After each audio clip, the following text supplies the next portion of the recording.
આવશું અને મેંગીમાં આપણે મેંગી માટે ખાલી ડુંગળી અને લીલા મરચાં લીધા છે ને કોથમરી લીધી છે. આપણે એનથીને બનાવશું. ટમેટું કેમ ને નાખ્યું ખાટું છે એટલે મેં ટમેટું રહેવા દીધું છે. એટલે ડુંગળી અને લીલા મરચાં અને કોથમરી નાખશું. અને હવે આપણે પેલા તેલ નાખી દઈએ.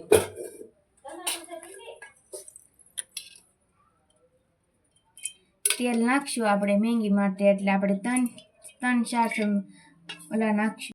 હાલો હવે આપણે તેલ આવી ગયું છે. રાઈ નાખી દેવું. એમાં રાઈ નાખીને આપણે એમાં મરચાં નાખશું. પછી ડુંગળી નાખશું.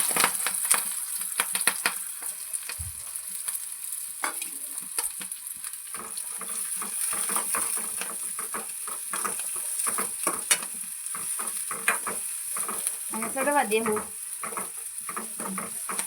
હાલો અમે મેંગી બનાવી નાખી છે. હવે મેંગી બની ગઈ છે. હવે મેંગી અમે ખાવું. મેંગી આમાં થાળીમાં નાખી.